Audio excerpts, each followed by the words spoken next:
কিছু উদাহরণের মাধ্যমে বিষয়গুলো স্পষ্ট হয়। প্রথম উদাহরণ, সন্ত্রাস এবং আল কোরআন। ফার্স্ট টু ফাইট নামের একটা গেমে বৈরুতের একটি মুসলিম এলাকা দেখানো হয়, যেখানে কিছু মুসলিম সন্ত্রাসী আশ্রয় নেয়। দেখানো হয় গেমের হিরোরা তাদের এলাকায় ঢুকে তাদেরকে বাগে আনার চেষ্টা করছে। শত্রুর আক্রমণের কবলে পড়ে পশ্চিমের একটা বিশ্ববিদ্যালয়কে দেখানো হয় একটা গেমে। নায়কেরা ইসলামিক লাইব্রেরিতে ঢুকে এর গার্ডদের মেরে ফেলছে এবং বাকি যারা ছিল তাদেরও গণহারে মারছে। এরপর বিজয়ের দৃশ্য দেখানো হয়। সেই দৃশ্যে দেখা যায় লাইব্রেরির সব বই নিচে ছড়িয়ে ছিটিয়ে আছে, আর যেগুলোর গায়ে লেখা পবিত্র কোরআনের শিক্ষা। এভাবেই পশ্চিমা বিশ্ববিদ্যালয় রক্ষার মাধ্যমে গল্পের নাটকীয়তা শুরু হয় এবং শেষ হয় মুসলিমদের পরাজিত করে তাদের বইগুলোকে মাটিতে ফেলে দেওয়ার মাধ্যমে। কৌশলে বোঝানো হয় এই বইগুলো থেকেই তারা সন্ত্রাসের শিক্ষা পেত। এ সম্বন্ধে আর কি বা বলার আছে? এই বিষাক্ত জিনিসগুলোই আজ আমাদের ছেলেমেয়েদের সামনে, এগুলোতেই তারা আসক্ত। দ্বিতীয় উদাহরণ, ইসলাম ধ্বংস হয়ে গিয়েছে এমনটা প্রচার করা। একটা গেমের শেষ দৃশ্যে নায়কের বিজয়ের যে দৃশ্য দেখানো হয় তা অনেকটা এরকম। নায়ক মসজিদে গুলি করতে করতে আসছে এবং মসজিদের গার্ডদের মেরে ফেলছে। যে মুহূর্তে নায়ক জয়লাভ করে তখনই আজানের ধ্বনি ভেসে আসে, যেন বোঝানো হচ্ছে এরই মাধ্যমে মুসলিমদের ধ্বংস আজ সুনিশ্চিত হল। ইসলাম এবং মুসলিম আজ তাদের কাছে হার মানল। এবার তারা ইসলাম আর মুসলিমদের নিয়ে যা খুশি তাই করতে পারে। অথচ কথা ছিল আমাদের সন্তানেরা আল্লাহর প্রতিটি বিধিবিধানকে ভালোবাসবে, অন্তরে অনুভব করবে। দিনের প্রতি ভালোবাসা, আজানের সুর শুনে তাদের মনে আল্লাহর প্রশংসায় আবেগে ভরে উঠবে এবং কুফরি আকীদা বিশ্বাস থেকে নিজেদের বাঁচিয়ে চলবে। সেখানে এই গেমগুলো কি শিখিয়ে যাচ্ছে আমাদের সন্তানদের? এই গেমগুলো দিন ধর্ম সম্পর্কে খুব সূক্ষ্মভাবে আমাদের মনে বিতৃষ্ণা ঢুকিয়ে দিচ্ছে। বোঝানো হচ্ছে আল্লাহর দ্বীনের কোনো অংশকে ধ্বংস করার মাধ্যমেই প্রকৃত বিজয় আসে। তৃতীয় উদাহরণ, কোরআন এবং মৃত্যু। কোনো একটা ভয়ঙ্কর দৃশ্যপট, যেমন কোনো বিভৎস হত্যাকাণ্ডের দৃশ্যের সময় কিছু গেমের ব্যাকগ্রাউন্ডে কোরআন তেলাওয়াত ছেড়ে দেওয়া হয়। একজন বিখ্যাত কারী, যিনি সকলের কাছেই পরিচিত, তার সুন্দর তেলাওয়াত ভেসে ওঠে এমন হত্যাযজ্ঞের দৃশ্যের সময়। হ্যাঁ, ঠিক এমনটাই কিছু গেমে দেখানো হচ্ছে আজকাল। আমাদের কিছুটা অবহেলার সুযোগেই আমাদের সন্তানেরা অজান্তেই শিখে যাচ্ছে যে বিভৎস হত্যাযজ্ঞের সাথে কোরআনের বহু পুরনো সম্পর্ক। তাদের মনে অবচেতনভাবেই কোরআনের ব্যাপারে এক অজানা ভীতির জন্ম নিচ্ছে। আপনারা প্রশ্ন করতে পারেন কিভাবে? উত্তরে বলা যায়, প্রতিবারই যখন গেমে একজন মারা যায় তখনই সেই সুরেলা তেলাওয়াতটা বেজে ওঠে। আল্লাহর শত্রুরা তো এটাই চায়, যেন কোরআন শুনে অজানা ভীতি আমাদের ঘিরে ধরে। ওরা আমাদের শিশু এবং কিশোরদের ভয়ের মধ্যে রাখতে চায়, বোঝাতে চায় এ ইসলাম ধর্ম এসেছে তোমাকে মৃত্যু নিয়ে ভয় দেখাতে। তারা গেমে দেখাবার চেষ্টা করে ইসলামের প্রতিটি বিষয়, হোক সেটা কোরআন কিংবা আল্লাহর রাসূলের হাদিস কিংবা আলেমদের লেকচার, এদের প্রত্যেকেই মৃত্যু নিয়ে কথা বলে। অর্থাৎ এই ধর্মটা এমন যে এখানে মৃত্যু এবং মৃত্যু নিয়ে কথা বলা ছাড়া আর কিছুই নেই। বাচ্চারা স্বাভাবিকভাবেই আনন্দপ্রিয়। পরিণত বয়সের জটিলতা নিয়ে চিন্তা করবার মতো ফুরসত কোথায় এদের? এরা স্বভাবতই চায় না নিজেদের জীবনকে কঠিনভাবে দেখতে। এই গেমগুলো তাদের বোঝায় ধর্ম মানেই মৃত্যু। এজন্যই আপনি দেখবেন ইসলামের সাথে সামান্যতম সম্পর্ক আছে এমন বিষয়গুলো অনেক সময় কিশোররা এড়িয়ে যাচ্ছে। চতুর্থ উদাহরণ, ইসলামিক রাষ্ট্র কিংবা সংগঠনগুলোর কাজই হচ্ছে সন্ত্রাস এবং ধ্বংসযজ্ঞ চালানো এবং এর পরিণতিতে তাদের নিজেদের ধ্বংস হওয়া। একটা গেম আছে যেখানে দেখানো হয় যে ইসলামিক দেশগুলো হচ্ছে সন্ত্রাস এবং ধ্বংসযজ্ঞের মূল হোতা। এখানে কোনো লুকোচুরি করা হয়নি, যা দেখানোর একেবারে স্পষ্টভাবে দেখানো হয়। এতটাই স্পষ্ট যে তা বোঝার জন্য আপনার রকেট সায়েন্স জানার দরকার নেই। এই গেমের গল্পে দেখানো হয় কিভাবে একটা সন্ত্রাসবাদী দেশকে যৌথ বাহিনী পরাজিত করছে। গেমের শুরুতে একটা ছোট ভিডিও ক্লিপ থাকে। এতে দেখানো হয় বাজে চেহারার একজন দাড়িওয়ালা লোক তার লোকজনকে বলছে, পুরাতন দেশের ধ্বংসাবশেষের উপর আমরা এক মহান দেশ নির্মাণ করেছি। আমরা এই আফ্রিকা মহাদেশে নতুন করে গড়ে তুলব।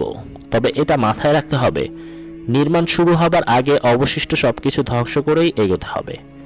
এভাবেই ইসলামিক দেশ এবং তাদের শাসকদের দেখানো হচ্ছে যেন তারা ধ্বংসের প্রতিচ্ছবি। ইচ্ছা করেই এমন একটা দৃশ্যপটের অবতারণা করা হয় যেখানে দেখানো হয় একটা শহরের ধ্বংসের উপরে আরেকটা শহরের সূচনা হবে। দেখানো হয় যে ধ্বংসযজ্ঞ এই সমস্ত দেশের সাময়িক কোনো কর্মসূচি নয়, বরং এই সাম্রাজ্যের ভিত্তি ধ্বংসের উপর স্থাপিত। অন্যের প্রতি শত্রুতাই এর মূল রণকৌশল। যুদ্ধ সংক্রান্ত নিয়ম নীতি কিংবা শান্তি চুক্তির ধারণা ধরে কিভাবে ধ্বংসযজ্ঞ চালানো যায় তার জন্যই ওত পেতে থাকে এরা। গেমের শুরুর ক্লিপটি আরো কিছুক্ষণ চলে। ওখানে দেখানো হয় যৌথ বাহিনী ইসলামিক শাসকের কাছে একজন দূত পাঠায়। দেখানো হয় এই হিংস্র শাসকের ভয়ে প্রতিনিধি চুপসে যাচ্ছে। এরপর সেই নেতা দূতকে হত্যার আদেশ দেন। উত্তেজিত মুসলিম জনতা চিৎকার করে তার সিদ্ধান্তকে সমর্থন জানায়। এই চাতুর্যপূর্ণ ভূমিকার মাধ্যমে এই নোংরা গেমটি শুরু করা হয়। দেখানো হয় একটা ইসলামিক রাষ্ট্রের যুদ্ধ হচ্ছে। এলাকার সামগ্রিক আকার আকৃতি এবং বৈশিষ্ট্য খুব পরিষ্কারভাবে দেখানো হয়। যৌথ বাহিনী যখন সম্মিলিত আক্রমণে যায় তখন মুসলিম নেতা খুব নাজুক অবস্থায় পড়েছেন। তার সহযোগীরা তাকে প্রাইভেট বাহিনীর সাহায্য চাওয়ার পরামর্শ দেয় এবং রণকৌশল পরিবর্তনের পরামর্শ দেন। কিন্তু নেতা খুব উত্তেজিত হয়ে শুধু একটাই কথা বলে, জয় কিংবা শহীদ হওয়া ছাড়া দ্বিতীয় কোনো উপায় আমাদের কাছে নেই, তোমাদের কোনটা পছন্দ? পুরো কাহিনী জুড়ে আলোচনাটা চলতে থাকে। তার সহযোগী জানায়, নেতা, বিজয়ী আমাদের পছন্দ। এই দৃশ্যপট থেকে আমাদের সন্তানেরা কি শিখবে বলে আমরা আশা করব? তাদের অন্তরে কি প্রভাব পড়বে যখন তারা কোরআনের পাতায় আল্লাহর সেই আয়াতটি পড়বে যেখানে বলা হয়েছে, বলো তোমরা কেবল আমাদের জন্য দুটি কল্যাণের একটির অপেক্ষা করছো, আর আমরাও তাদের জন্য অপেক্ষা করছি যে আল্লাহ তোমাদের তার পক্ষ থেকে অথবা আমাদের হাত দ্বারা আযাব দেবেন। অতএব তোমরা অপেক্ষা করো, নিশ্চয়ই আমরা তোমাদের সাথে অপেক্ষমান।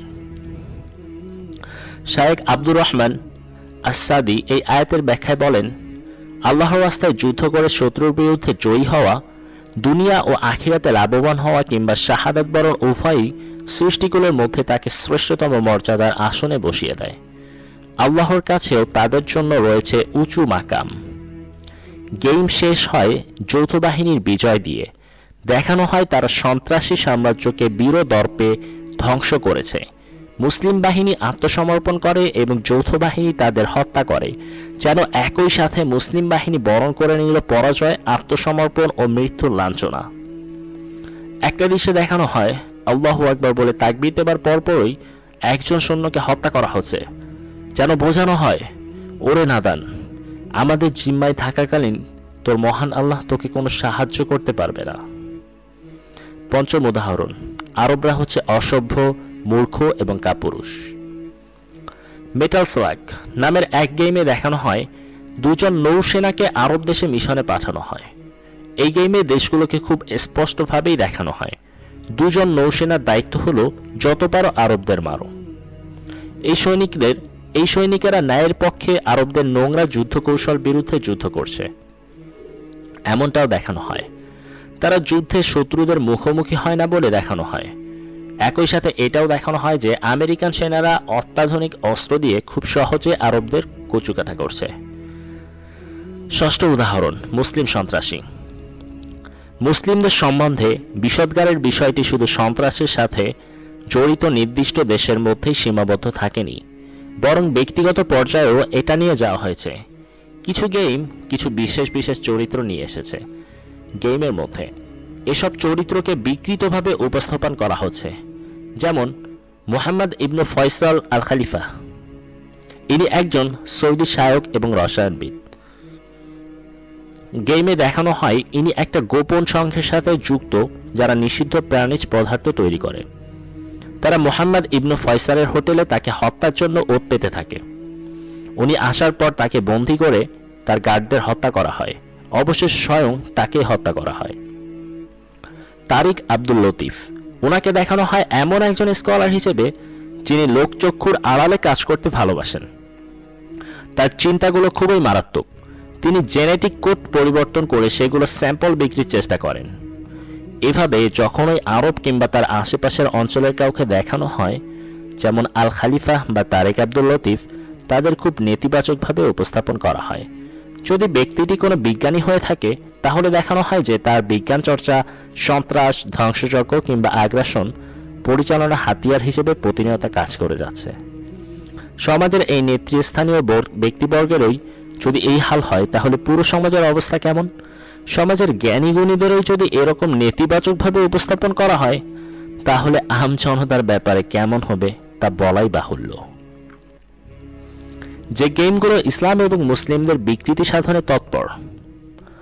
লিডস বিশ্ববিদ্যালয়ের আধুনিক ইতিহাসের প্রফেসর ফিলিপ টেইলরের একটি বিখ্যাত বই আছে, নাম মিউনিশনস অব দ্য মাইন্ড। এখানে তিনি যুদ্ধকালীন প্রোপাগান্ডা কিংবা যুদ্ধ অবস্থায় মিডিয়ার ভূমিকার বিষয়টি তুলে ধরেছেন এভাবে: যুদ্ধ যেমন সহিংসতার মোড়কজাতক নাম, প্রোপাগান্ডা আর মনস্তাত্ত্বিক যুদ্ধ তেমনি অন্যকে প্রচারিত করার পোশাকি নাম। রণক্ষেত্রে একটা অস্ত্র দিয়ে যেভাবে শরীরের একটা অংশকে ঘায়েল করা হয়, স্বাভাবিক সময় সেভাবে কিন্তু করা যায় না। যুগ যুগ ধরে পশ্চিমাদের কাজ হলো মিডিয়ার মাধ্যমে শত্রুদের নাস্তানাবুদ করে রাখা। সেনাবাহিনী পাঠিয়ে মূল ধ্বংসযজ্ঞ চালানোর বহু আগেই তারা মুসলিমদের মাঝে পরাজিত মানসিকতার বীজ বুনে দিয়েছে। পরাজয় নিশ্চিত এমন মানসিকতা নিয়ে মুসলিমরা কাফের সভ্যতাকে আদ্যপ্রান্ত অনুসরণ করে চলেছে। কেন জানি বিজয়ের পক্ষের অন্ধ অনুসরণেই পরাজিত পক্ষ সবসময় অদ্ভুত এক মোহ খুঁজে পায়। এতটুকুতেই পশ্চিমারা থেমে থাকেনি। এই পরিকল্পিত মনস্তাত্ত্বিক আক্রমণ শুধু উঠতি বয়সের কিশোরদের আক্রান্ত করেই থেমে থাকেনি, তারা ছোট ছোট বাচ্চা কাচ্চাকেও এর শিকার বানিয়েছে। শিশুদের ক্ষেত্রে এই বিষ বৃক্ষে বীজ রোপণ করা হয় অনেক কম বয়সেই। লম্বা সময় ধরে এটা বৃদ্ধি পায় এবং পরিণত বয়সে এর বিষাক্ত ফলগুলো দেখা যায়। তবে এই ভিডিও গেমসের আক্রমণটা আগের কৌশল থেকে একটু আলাদা। আগে যেটা করা হতো, মিডিয়ার মাধ্যমে শ্রোতা দর্শকদের তাদের আদর্শে অনুপ্রাণিত করা হতো। আর ভিডিও গেমসের পদ্ধতিটা হলো, আমাদের সন্তানেরা পশ্চিমের তৈরি করা গেমস খেলছে এবং এসব ঢুকিয়ে দেওয়া তাদের আদর্শের সাথে একমত পোষণ করছে এবং অজান্তেই তাদের আদর্শ রক্ষার মিশনে নেমেছে। এই বিষাক্ত গেমগুলি দ্বারা যে কেবল মুসলিম ছেলেপুলেই ক্ষতিগ্রস্ত হচ্ছে এমনটি নয়, বরং পশ্চিমে যাদের মধ্যে হয়তো ইসলামের দাওয়াত পৌঁছানো যেত, তারাও ইসলাম সম্পর্কে ঘৃণা নিয়ে বড় হচ্ছে। তাদের সামনে ইসলামের একটি বিকৃত রূপ উপস্থাপন করা হয়েছে। এই মিথ্যা ধারণাগুলো তাদের মন মগজ থেকে সরাতে প্রচুর পরিশ্রমের প্রয়োজন। হয়তো এই কঠোর পরিশ্রম দিয়েই আমরা ইসলামের সঠিক রূপটি তাদের সামনে নিয়ে আসতে পারব।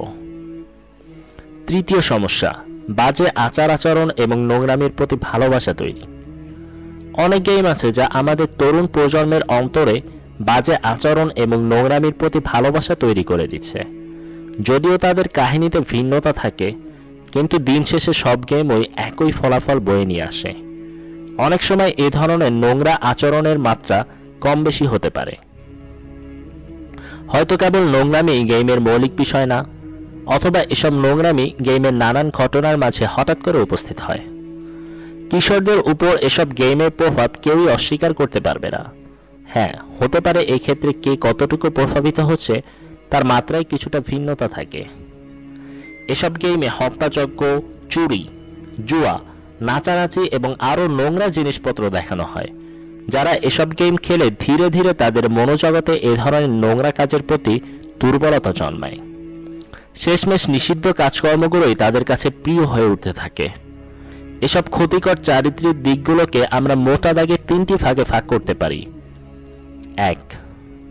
সন্ত্রাস, প্রতারণা, চুরি ইত্যাদির প্রতি আহ্বান। একটি গেমে দেখা যায় নায়ক সবাইকে উদ্দেশ্য করে বলছে, আমার কথা মতো চলো, এই কাজগুলো করলে তোমরা তোমাদের আত্মা ফিরে পাবে। গেমের শুরু হয় কিছু ফিল্ম স্টারদের দেখানোর মধ্য দিয়ে। আরও থাকে জুয়ার আসর এবং নারী। এরপর আক্রমণস্থলে প্রবেশের জন্য নায়কের কাছ থেকে জোরালো ডাক আসে, আর তখন এসে উপরে উল্লেখিত কথাগুলো বলতে থাকে। এরপর মূল দৃশ্য শুরু হয়। সন্ত্রাসীরা পুলিশের উপর নিয়ন্ত্রণ নিয়ে নেয়। এক বন্দুকধারীকে দেখা যায় যে তার সামনে কাউকে বন্দুক নিয়ে দাঁড়াতে দেখলেই হত্যা করছে, আরও দেখা যায় একজন মহিলাকে তার বাসায় ঢোকার সময় মেরে ফেলা হয়। এই হত্যাকাণ্ড আবার যেনতেনভাবে দেখানো হচ্ছে না। একটি বুলেট এসে সেই মহিলার শরীর থেকে ঘাড় মাথা সব আলাদা করে ফেলছে। এত বিভৎসভাবে হত্যাকাণ্ডকে গেমে উপস্থাপন করা হয়। এরপর দেখা যায় নায়কের সাথে কিছু নারীও দৃশ্যপটে উপস্থিত। নারকীয় হত্যাচক্রের কাহিনী দেখানো হয়। গুলি করে মেরে ফেলছে, পেট কেটে ছিঁড়ে ফেলছে, শরীর থেকে ঘাড় নামিয়ে ফেলছে। গল্পের নায়ক একটা গাড়ির মালিককে ধরাশায়ী করে রাস্তায় ফেলে দেয় আর তার গাড়ি নিয়ে পালিয়ে যায়। এরপর সে তার তথাকথিত দুঃসাহসিক অভিযানে বেরিয়ে পড়ে, যার পরতে পরতে আছে মেয়েদের সাথে নোংরা সম্পর্কের কাহিনী। আরেকটি গেমে দেখানো হয় আইনের লঙ্ঘন হচ্ছে জেনেও খেলোয়াড় কাজটি করে যেতে থাকে।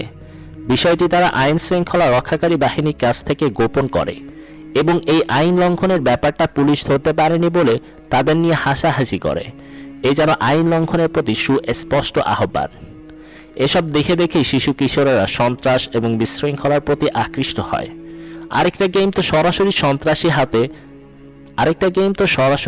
সন্ত্রাসী হতে আহ্বান জানায়। খেলোয়াড়কে বলা হয় সন্ত্রাসী হয়ে যাও, পুলিশকে ফাঁকি দিয়ে মিশনগুলো শেষ করার চেষ্টা করো, নয়তো তুমি খুব সহজেই তাদের হাতে ধরা পড়বে।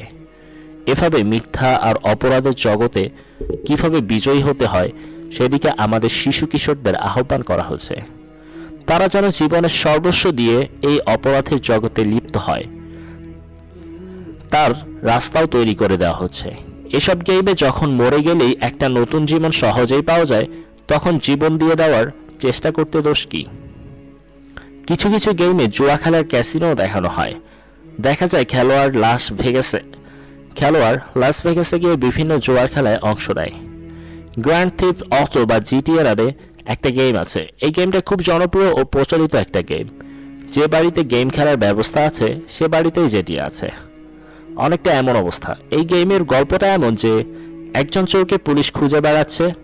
এই চোরের কাজ হলো মানুষ মারা, তাদের টাকা আত্মসাৎ করা, গাড়ি ছিনিয়ে নেওয়া। সে নানা ধরনের নোংরা বাজে কাজ করে, বাজে কথা বলে, জুয়া খেলে এবং মদ পান করে। 2. যৌনতা, পর্নোগ্রাফি এবং নৈতিক অবক্ষয়। বর্তমানে অনেক গবেষকগণ বলেছেন কিছু কিছু ছেলেমেয়ে বয়ঃসন্ধিতে পৌঁছাবার আগেই যৌন আবেদন অনুভব করা শুরু করে। এমনকি শতকরা 10% ছেলেমেয়ের ক্ষেত্রে 9 বছর বয়সেই যৌনানুভূতিগুলো জেগে ওঠে। অনেক পিতামাতার ধারণা তাদের সন্তানেরা এসব যৌন বিষয়াদি নিয়ে কিছুই জানে না বা বোঝে না, কিন্তু বিষয়টা আসলে এমন নয়। সত্যি বলতে কিছু বাচ্চা কাচ্চারা খুব অল্প বয়সেই যৌন আবেদন অনুভব করা শুরু করতে পারে। কিছু গেম তৈরিকারক কোম্পানি এই সংবেদনশীলতাটাকে কাজে লাগায়।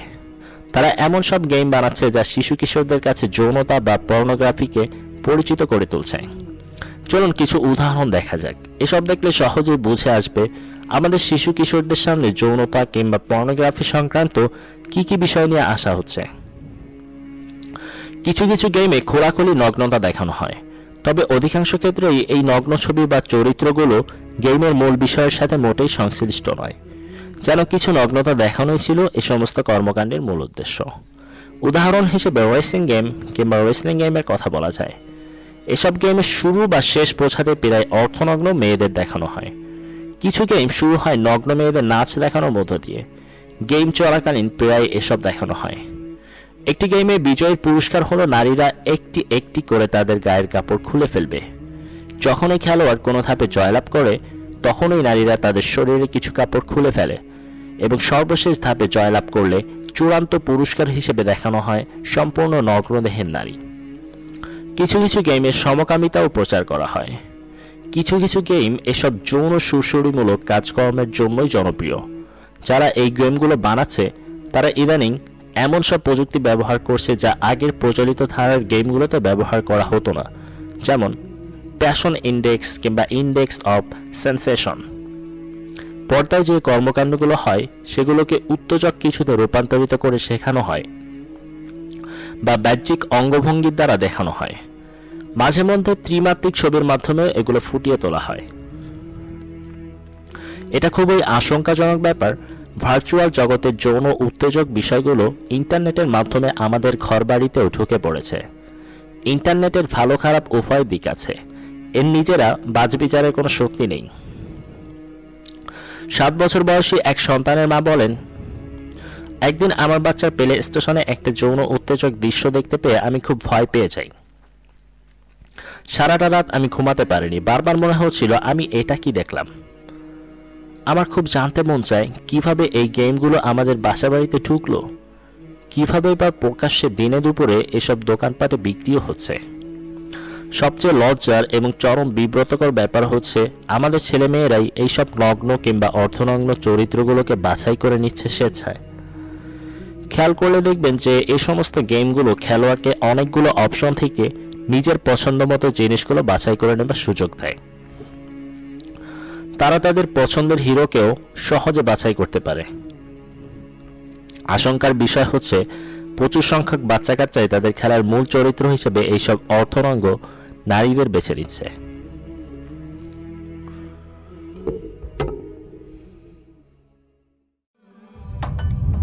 يا ربي